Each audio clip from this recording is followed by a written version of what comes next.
Hello and welcome to Raise Your Vibes TV. I'm your host, Athena bahri, wellness leader, Reiki master, author of award-winning book, Raise Your Vibes, and creator of Crystal Reiki Healer, bringing you spiritual education, meditations, the gift of Reiki, and inspirational guests from around the world to help guide you on your journey to live happier and healthier. Thank you for tuning in to Raise Your Vibes. It is such a gift to be sharing energy with you today. Today's show is sponsored by Westwood Clinic of West Los Angeles, California, where wellness is found with compassion, chiropractic care, and healing tools of the highest technology for your physical pain relief and healing. They're a certified MLS laser therapy facility, helping thousands of patients reclaim their health and overcome the limitations of living with pain. Find out more about this amazing healing space at westwoodclinic.com. And now we have a very special guest joining us today, all the way from Paris, France. Please welcome Catherine Hudson. She is a certified angel therapy and crystal healing practitioner, Reiki master, teacher, speaker, and author of several books now, including her latest book, Discover Your Soul Mission, Calling on Angels to Manifest Your Life Purpose. Catherine, thank you so much for joining us here on Raise Your Vibes. I'm so grateful to have you on the show today. Oh, Athena, thank you so much for having me. The last time that I was fortunate enough to be your guest, we had such a blast. So I'm really excited to be back. And though indeed I am from France, you understand there's no accent here. Because I'm originally from New York, the Bronx, and have been here working between the two countries for a while. Thank you, Athena. I'm delighted. Which is so beautiful. I love that now you're transcontinental, which is just an incredible, validation of your work and how much you're helping people across the globe. So thank you so much for joining and sharing your light here with us on Raise Your Vibes. Yay! Yay! It's a delight, isn't it? I love it. It's so much fun. It's so great to see you again, too.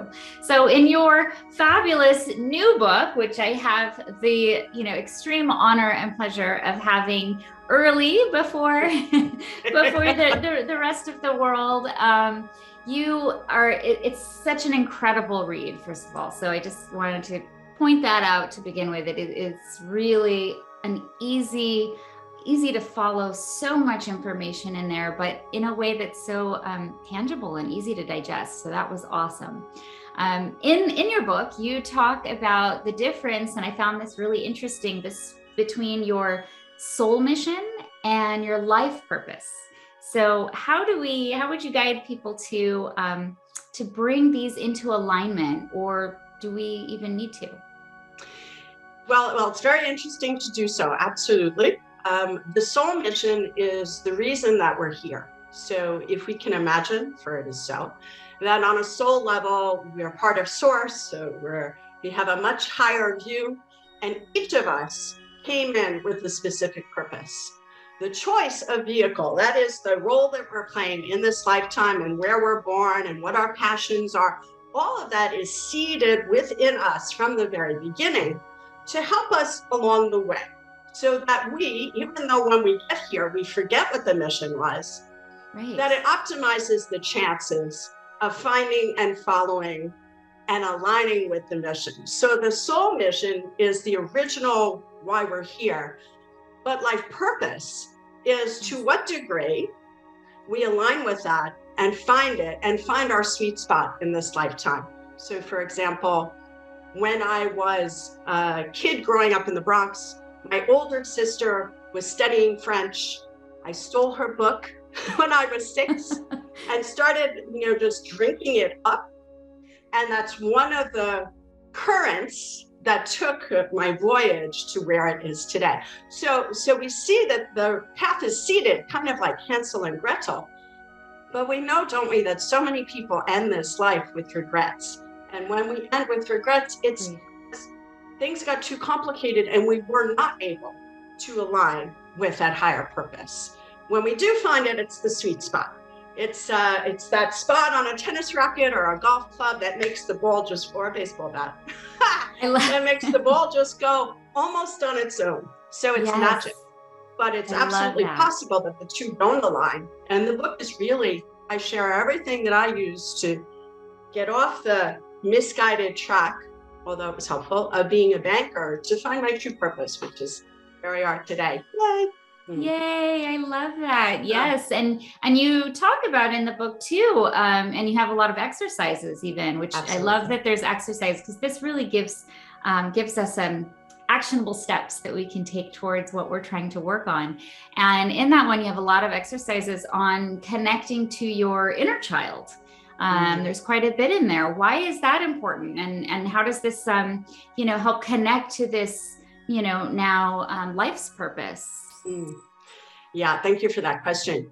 It's really so important. If we think about it, we come into this life, we're born small. There's not a whole lot of layers between us and source. There's not a whole lot of layers between us and the soul that's shining through. When we see a baby, we see the beauty of the light. Yeah. And then as we grow up and we go to school and things happen and we go to work and things happen, it's like that light, for many of us, gets covered over bit by bit. So the exercises with regard to the inner child is to take those layers off, go directly to the child and connect with what the experience was. Because since the mission is seated within us, the child had a firmer handle on what the mission is than the adult, which is why as an adult, I became a banker. When I knew that's not what I wanted to do. I wanted to travel internationally and be like a missionary when I was a kid. And look at you now. This is amazing. So yeah, it's interesting to that. I really love that because it's true. Children are so much more connected. I mean, we don't give them enough credit for how divine their connection still is. And before the issues of life come in and, like you said, put on those layers, right? So I love that you kind of bringing it back, bringing us back to the beginning, so that we can see as adults now what's really important to us. So I love that. And, of course it's calling on angels to manifest. So when it comes to manifesting and taking these actionable steps that you have like throughout the book, which is just awesome for those who are kind of just beginning. But you mentioned that it should be fun. Why is that so important when it comes to manifesting? And I would go even back to a second point about the child. Yes. Whatever was lacking for the child, those lacks are to be filled so that there's joy. So joy and fun. Well, first of all, this is why I work with angels, because there are many paths to realignment. But with angels, it's always fun. The energy is lightweight. The energy is never burdensome. The energy is never heavy. The more we are experiencing joy, the more there's light and the more there's love. When we're in that space called joy, the heart opens, it just spills out all over, and even an adult can shine like a kid. Yes. And then that helps in manifesting, right? Because we're having Absolutely. Fun in the process. If you have to work so much energy there. Yeah, so much energy there. And when we're running up against that wall, maybe that's a good indication this isn't quite the right thing, right? It should flow. It should be easier. Absolutely. Yeah. Absolutely. And you reference in your book too, a lot, like several times throughout, which I particularly love because I work with the violet flame so much, but you talk about this blanket of security that we kind of create for ourselves. And it's so funny, when I read that in the book, I was like, oh my gosh, that's exactly how I, visualize when I'm working with the violet flame, warm, fuzzy purple blanket, right? Wrapping around in protection. So when you talk about in the book, lifting out of your, getting out of your comfort zone and pulling back the covers, how do people know when it's safe or the right time for them to actually do that? Yeah, it's so important. Like in the preface, I'm talking about a blanket fort. which is, Yes. I don't know if you've ever done it. I think everybody's done it, but you kind of hide under those blankets. And the world outside stays outside. But the invitation of the book is really to come out of that comfort zone, not to be put into danger or be vulnerable, but to find another kind of comfort, another kind of accompaniment, support, love, and tangible signs, manifestations that let you know you're on the right path. When you're on the right path, there is peace, there's joy. We're not tired, we're not grumpy. And when we start to veer from that aligned connection, if we veer from the path, that's when we get ourselves into trouble. So the key then is to really take care of ourselves, and why not with the help of the angels? We could do everything in this book you can do without the angels. But why? It's so much easier and so much fun to be clearly and tangibly supported. And, you enter the Disney world of life is truly magic. But for example, for myself, I know when I'm getting off, when I get a little tired.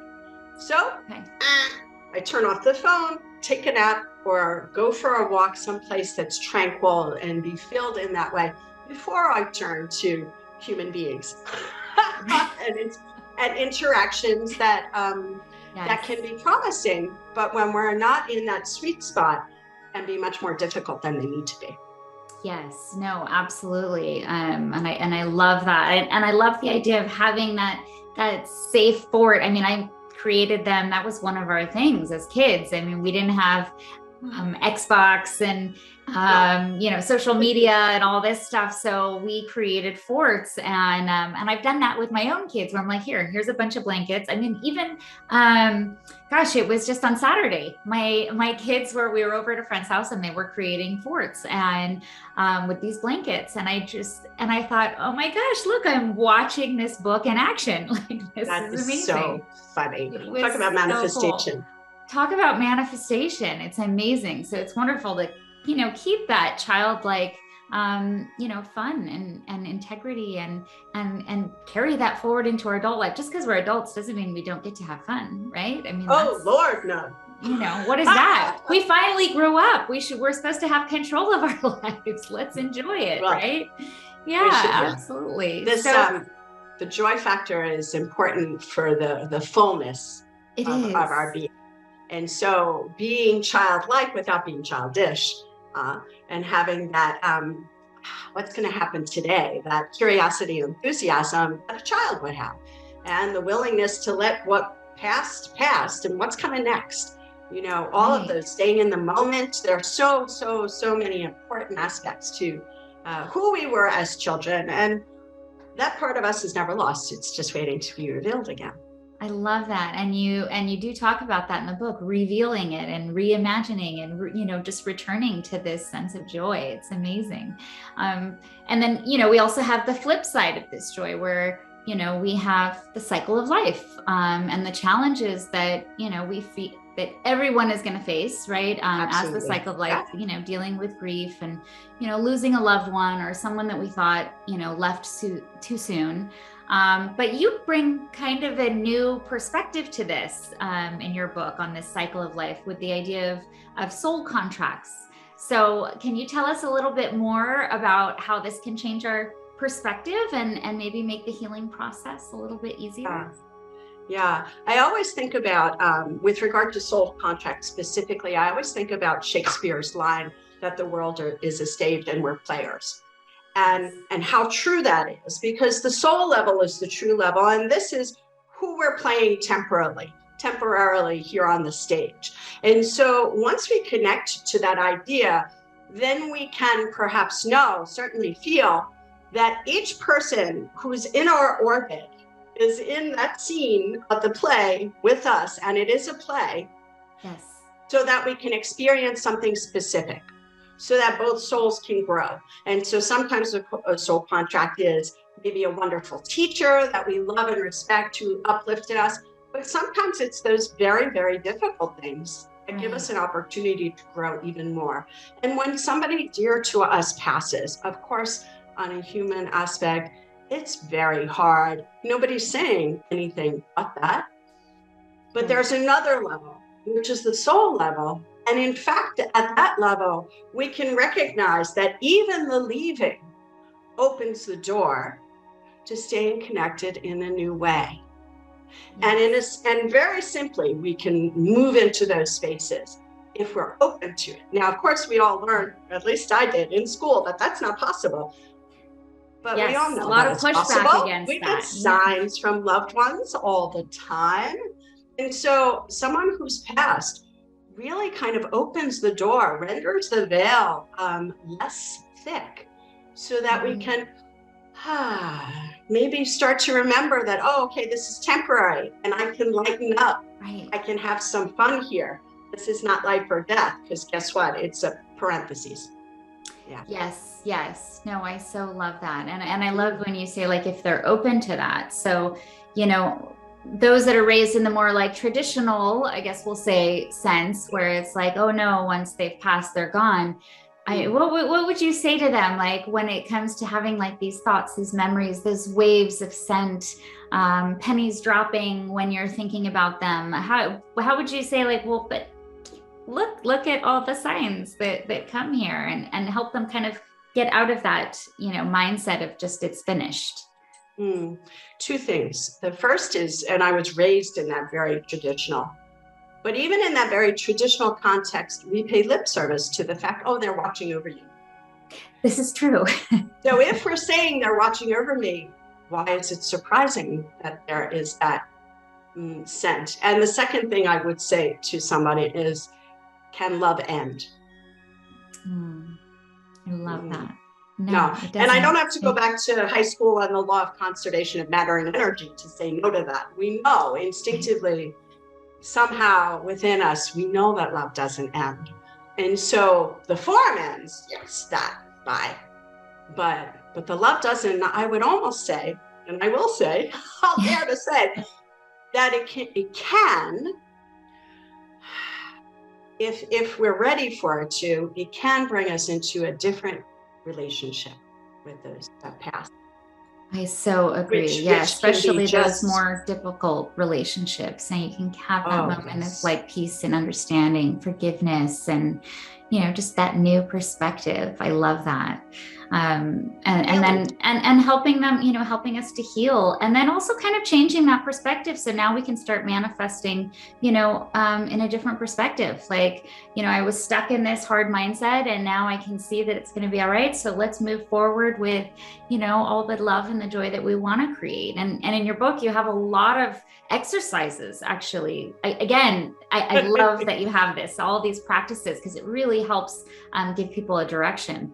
But you also include, examples from your own life, which of course makes it, more personable, easier to understand. It's not just somebody telling you, what to do, but, here, look, I did this too. And this is how my story was. And this is how you can create your story. So, when you have these examples and these exercises, how would you guide them to, like, kind of, where is the starting point to help them connect with what they want to manifest? Because I think that's where a lot of people get lost. Well, I don't know what I want to manifest. Where do I begin? Where do I begin? Yes. So how would you kind of lead them there?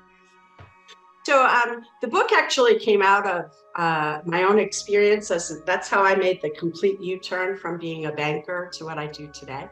And the exercises that are in the book are steps similar to that which I undertook. It comes out of a workshop I teach. And so at the beginning of that workshop and at the beginning of this book, and for anybody who's like, well, I know it's the beginning point of, I know I'm not where I want to be. I know I'm not in my sweet spot. I know I'm not where I'm supposed to be. Well, if we know within us that we're not where we're supposed to be. So when I was sitting on a bar stool in the Bronx, and I knew I wasn't where I was supposed to be, or when I was in, these luxurious offices on Wall Street, I knew I wasn't where I was supposed to be. When we know that, when we feel that, whether or not we say it, that means that there is some place that we're supposed to be.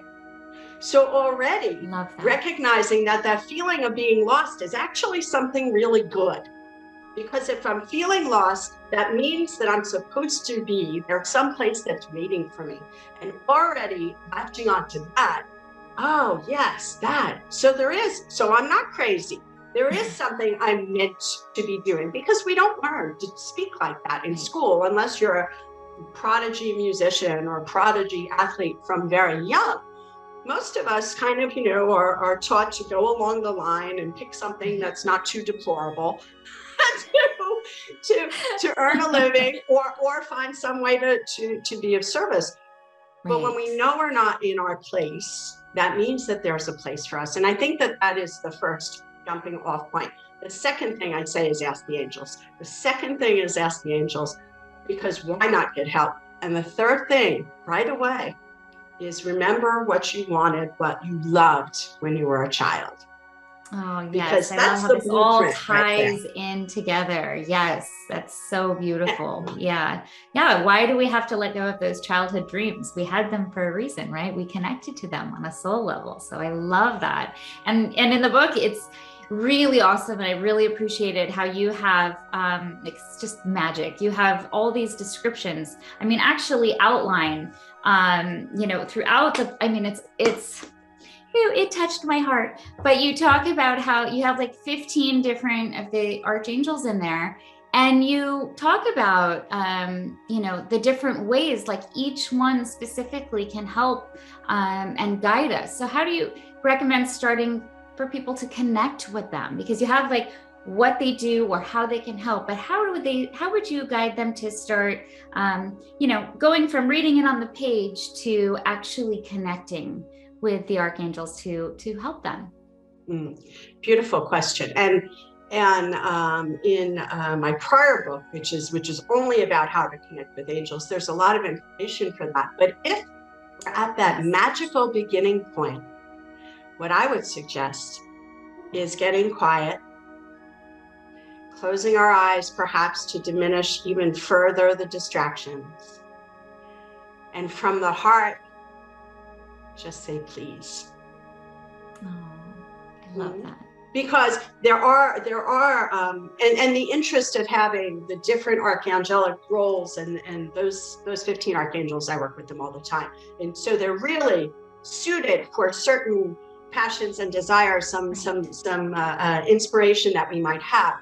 But even before that, to just connect to God, through the angels, which are not separate from, but part of God. God reaches down into the density of the earth plane with these contacts, these points of entry that support us.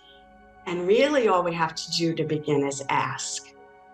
And in fact, words not important, they read our hearts. But it's true that our free will is respected and they can't intervene on our behalf if we don't ask. So I would begin simply. Yeah. Mm-hmm. You have to ask, reach out, ask for help. And sometimes it's hard for us to do that. It feels vulnerable or it feels scary to ask for help. Yeah. We don't have to handle everything ourselves, right? Come on. But that's it. And if we think 2 steps about it, why does it feel vulnerable? Because in the past, at some point, we asked a human being and we got a disappointing result. So we learned not to ask anymore. But the angels, there's always support. There's always love. Thank goodness they're not human beings. And so already to have that very different reaction, although I agree that first beginning, working that muscle that we don't work out of asking for help, can be feel funny at first. Right. Very quickly, that's transformed, because here is a relationship that's reliable. Here is a relationship where the answer isn't always yes, but it's always yes. You know what I mean? So there's always an answer. There's always support. It's not always what we want to hear, but this is an unfailing supporter. This is a fan. And there's never that disappointing interaction that comes, because human beings aren't supposed to be filling our every need. Absolutely. I so agree with that. Yes, absolutely. And asking for help from the angels is incredible. And it really changes your perspective very quickly. Like all of a sudden synchronicities start, or, signs come, you see feathers in random places. And I mean, I remember getting, just starting this kind of connection with the angels. And in the morning I went to get dressed and there was a feather in my shoe. And I'm like, there's no way this could be, why is it in my shoe? I love it. I love it. And I just thought, okay, so they're real. All right, I'm getting the message. This is fantastic. Now what? Okay, let's start asking for signs, because we need, as humans, we need that like validation. Sometimes it's hard to just trust, right, that they're there. So it's having that validation through signs. Yeah, it definitely helps. And they don't mind. In fact, it's the contrary. They're waiting. They can't intervene unless we ask. So they're waiting. And the moment we ask, yes, and it just starts flooding in. So very quickly, I think you might agree, very quickly, we go from feathers, although I still get them because I love them, to very tangible encounters, meetings, publishers, contacts, doors opening. So this is not child's play. Absolutely. No, this isn't, even though it's as fun as child's play. Yes, it is and it's not, right? It is and it isn't. Yes. No, absolutely. I love it. I love it. I love this connection with the angels. And I just love how you have all the descriptions there and really kind of guides us towards, who do we need in the moment? And then, the reminder to ask and get that help. I love that. So out of the book, you have all of these exercises, you have all of these, descriptions on angels and manifesting and really manifesting our life, understanding the difference between soul purpose and our soul contracts and our life purpose. What would you say, out of all of this, what is the most important message that you want readers to take away from this book once they've finished it? What is your goal here? I think the most important thing is to remember that we can't fail. Mm-hmm. Even if at the end of this lifetime, at the end we go, oops, I forgot. There's love and support, and what happens here is not so very serious. Even though sometimes it seems to be, that there's love, support for us, and the span of time is not decades, but eternal. So, and that leads to the so important. So let's drop the worrying about dying so we can start living. Right. Oh my gosh. I love that. I love that. And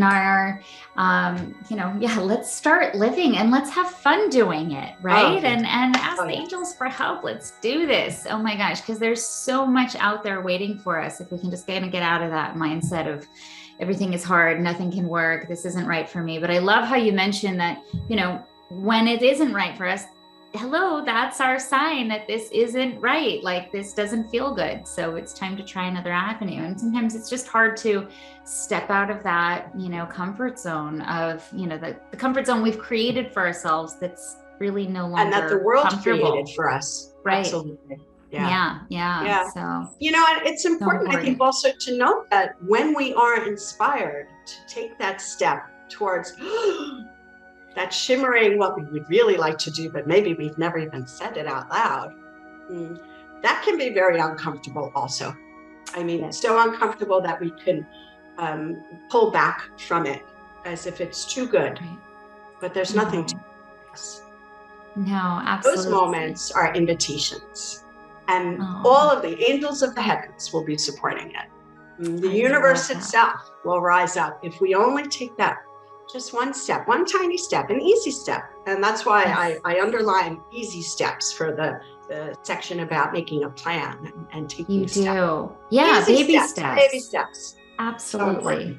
So important. And then those little baby steps, next thing you know, you've come so far, you've grown so much. And it's like, wow, I did all that, but we don't have to tackle the whole thing at once, right? We can take our one step at a time. Yes. And beautiful. So I know last time we talked about morning rituals, but you've since done, a lot of growth, a lot of, more connecting with your angels. And you're always connected with your angels, but you've since writing this book and helping people with their soul mission, has your own morning ritual changed at all? Or, how did you guide others to help them either connect with angels or just start their day on more of a positive. So they start with their, raising their vibes right from the beginning of the day. Yeah, excellent question. In fact, it always evolves, doesn't it? If we're really participating, we're always guided to the next expression. But the key points are, yes, in the morning, once I wake up, right after I brush my teeth and use the facilities. And what has been going on for me lately is there are some trees outside of my terrace here in Paris. And I've been sitting and communicating with them. I know that sounds wacky, but I already talked to angels, right? So yeah, I know. To incorporate it's not nature, a stretch. Right. No, it's not at all a far stretch, is it? Mm-hmm. So to incorporate nature and meditation in whatever aspect that it's coming to you. When I'm saying meditation, it doesn't have to be but right. A quieting of the mind before the busy world gets a hold of us. And of course, the legendary, I don't have time to meditate. Today's a busy day. Those are the days where we most need it. So for me, there's a lot of quiet. And whether I'm sitting with the trees in front or I'm walking along the river, nature has taken on a much larger role of late. And it's surprising because I'm in the middle of Paris, but that's also changing. I'm going to be leaving Paris. So, oh my goodness. Well, don't leave before I can get back there. Craziness. So if you're going to come to visit, you got to come soon. I have to come soon. Yes, absolutely. Well, I got my 22 hours in Paris, which was not enough time, but it's what I had. And let me tell you, it was such a magical experience. I mean, it was just incredible to be there. And, it was kind of this surreal feeling, but we covered quite a bit, my husband and I, during that little time that we were there. And we really made it a point to enjoy the time we were there versus going through a checklist of what we had to see, and that made all the difference, I think. So it kind of took the pressure off. I think you did it right. I think so. I mean, we loved it. So now I just need to go back and get back to that checklist. I love that. It feels like you drank in the energy of the place. And a lot of people are so busy with the checklist that they don't get to that. And that is the juice. Oh, that was the juice. I mean, there was that moment we were walking back from lunch and we're totally exhausted because we had taken this crazy early morning train from London. And, of course we saw our hotel happened to be really close to the Eiffel Tower. So of course we saw that and we're walking back in this beautiful park. And forgive me, I don't remember the name because it's all the French. I was terrible at pronouncing everything, but it was, it's this long park that's down below the Eiffel Tower. You were in my neighborhood. Thank you. I was in your neighborhood. Oh, I was right there. And I took a moment with your honey, and I had no place in there. Oh, no, it was beautiful. And at some point we're walking and I thought, you know what, let's just stop for a second and lay down on the grass. And he kind of looked at me like, what do you mean lay down on the grass? I'm like, yeah, let's just lay down. We didn't have blankets and picnics and stuff. We had just gotten off the train. So I was like, let's just lay down. And I took off my coat and it was too hot for it anyway, and laid it down. And we laid down on this coat and we just literally soaked in this beautiful energy of Paris and the sun. And I remember thinking, angels, thank you so much for making this possible and helping me to make this possible, helping me to take the steps I needed to create this incredible memory. And it was just, it was short and sweet and time to go back. And very Parisian. It's normally only Parisians that would be hanging around on that field in the Champ de Mars, lounging and soaking it up. Oh, really? Oh, I find that interesting. That's amazing. I just knew. I'm not very good at being a tourist, I guess, and throughout my travels, what's always been the most important to me about visiting new places is not seeing yes, the sites are important because it's a part of history. So that's important. But really, it was always more about connecting with the essence of the place and the people who live there and understanding what makes them tick? How is their, how is their culture different than mine? What can I learn from it? That's why I love to travel, not so much to see everything, but to meet these, this different type of energy and how to bring that, into my own life. I don't know, maybe I'm just like a weird hippie, but that's what does it for me. Join the club. No, I work all over the world, and it's that, we go, and it's an honor to be able to visit these places and be in people's homes, be in their country, and see the differences, but also see the similarities, what binds us, what brings us together. And absolutely. Yeah. And you've done so many amazing things. You've lived in Paris now for 20 years, maybe moving on to the next thing. What can we expect, if you're ready to share, but what can we expect? Or what are you most excited about, moving forward after this? Well, I'm opening up a little retreat center in the countryside outside of Bordeaux. Oh my goodness, I have to come. That's amazing. Yeah, it's a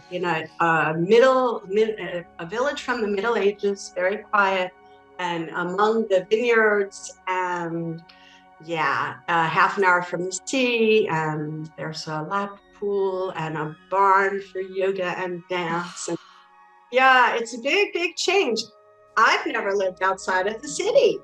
Oh my goodness, you're going from Brooklyn to Paris to the countryside. Or sorry, the Bronx. No, but that's it. So I went to Georgetown, so that was DC. I lived in Philly a little bit, but I've always lived in a big city.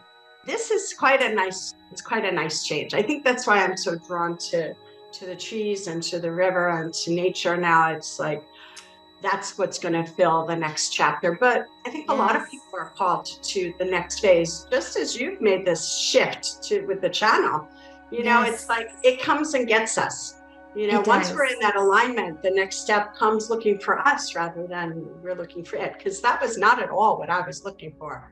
Oh, absolutely. No, I so feel you there. And it's all kind of a matter of just saying, yes, okay, let's do it. Let's try it. Let's see where it leads me. And it's, again, that's all part of your growth too, and having that these new experiences. And I mean, getting out of the city, I think you're going to love it. I think it'll definitely be a change of pace, but it's so well-deserved. I mean, you'll just absolutely love that. And you're already talking to trees. So, you're already kind of I've been doing that for quite a long while. I'm a resource person for Findhorn in the north of Scotland. But I love it. But that call to the earth is really, it's time. So I'll have a vegetable garden, and there's a well, and there's fruit trees and vines, and it's going to be very, very interesting. I will have to come visit you, because that will be, absolutely. I mean, that's right up my alley. We'll do a program from there. I love that. Yes, let's do it. So how can people find out more about this? How can they experience this? And also get your fabulous, new book. Please share with them how to connect with you, how to get your books. Yeah. So the first thing is, if you want to connect with me, every day I do 1 minute in French and then 1 minute in English. I'm doing angel messages. I've been doing them for about a year now, almost 2 years now. Whoa. TikTok, Insta, and Facebook. My website will have all of the information. My website's being overhauled, but the place is called The Haven, and it will be open in mid-2023. I'm not moving there till October, so I need a little bit of time to get things ready for guests. But the idea is that I will be welcoming groups and individuals at certain periods, and it's really a break from everything. The village is very tiny. There is, of course, a bakery. There is, of course, a church. You can't live in France without a bakery. But no. When they did the confinement, the bakeries were allowed to stay open. Not anything else, but the bakeries all stayed open. Very funny. Very, very French. Yes. No, absolutely. And the bread there was absolutely incredible. It's crazy. To die for. The good thing. Oh, yeah, nuts. So when I'm in the States, I'm not tempted by bread, because why would you be? It's I'm a bread snob. Yeah, no, you can't not be a bread snob coming from France. Yeah, it's a little dangerous. I think it's visible, but yeah, it's interesting how we're called to next steps, and the idea of always saying yes. You know, a lot of people would say, "Well, I'm 60. I'm 60. How's that possible?" So I'm at this certain age, and so a friend said, "You're going to start that now?" Like the game was over. I'm like, yes, yes, of course yes, I am. Thank you very much for your input. It's called divine timing, and I'm showing up for it. Yeah. That's it. Yeah. You know, I take a gift. We put so many restrictions on ourselves, and that's a very human, you know, part of the experience is you're too old, you're too this, you're too that. It's, we give each other all these different reasons and excuses to not live our dreams. And that's what's so incredible too about your book is you can set all of that stuff aside and actually move forward and manifest the life that you want. And you're living proof of doing that. So I so appreciate that. I so loved your book. Everybody needs to go and get a copy of this. And you have many of them. You have many of these books now. You're, keep that ball rolling. I love it. So yeah, it's been a lot of fun to my books always come out in France first because I was teaching here for longer. But book about connecting with angels, another one about connecting with crystals. And I'm always admiring your amethyst behind you, even as I'm looking at them. So it's just like kindred souls. But yeah, it's been wonderful. And just a word, thank you so much for what you do. Thank you so much, Catherine. It's been such a gift to share energy with you today, to share this conversation. And thank you so much for being part of Raise Your Vibes for our season 2 and for all of the life-changing work that you're doing as a light worker, as a mentor and a teacher, to help elevate the vibration of those, near and far and soon in the countryside of France. I'm so grateful for all that you're doing. Yes, we are. Well,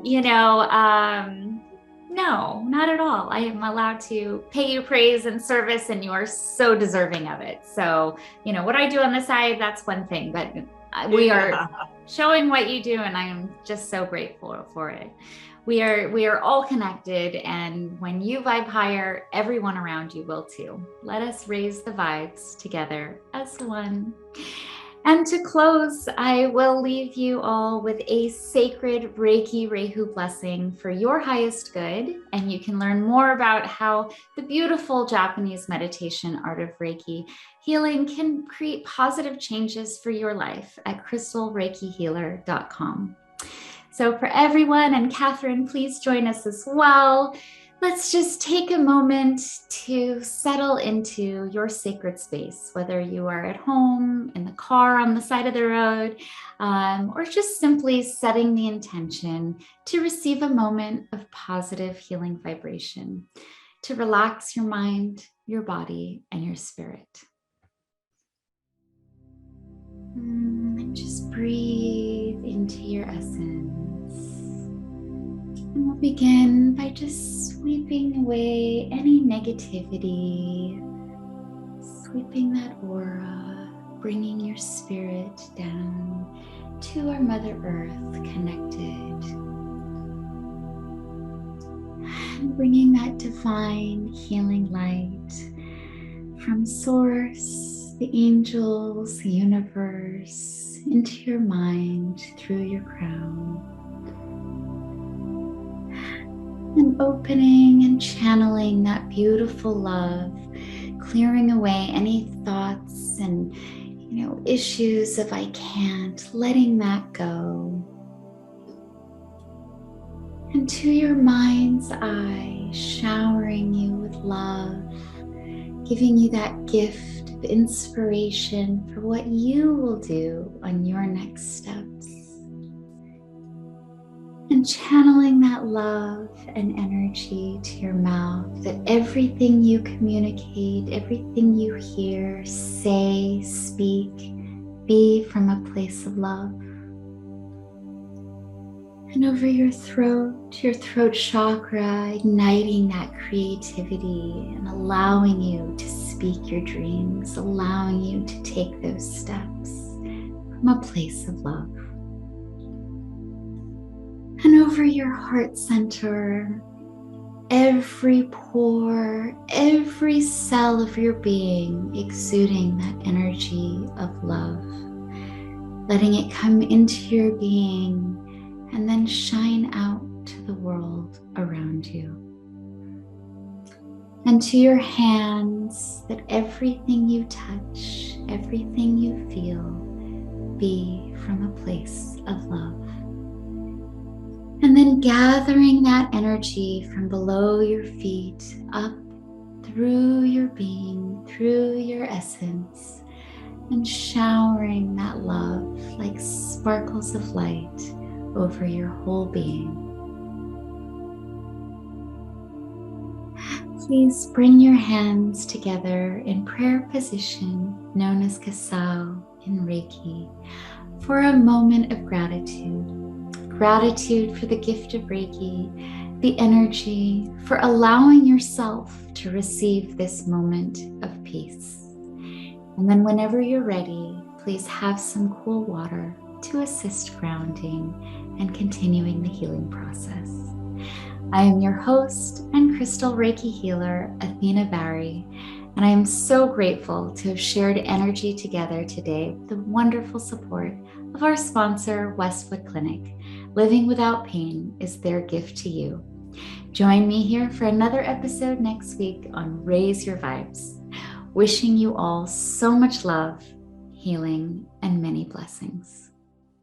We would love to feature your brands and products on our show, Raise Your Vibes. Please contact info@raiseyourvibestv.com for sponsorship opportunities to raise awareness to your brand. Disclaimer: Reiki and other forms of energy healing shared on the show are meant to be supplementary healing practices. Always contact your medical licensed professional for questions or concerns regarding your physical, emotional, and mental health. Thank you.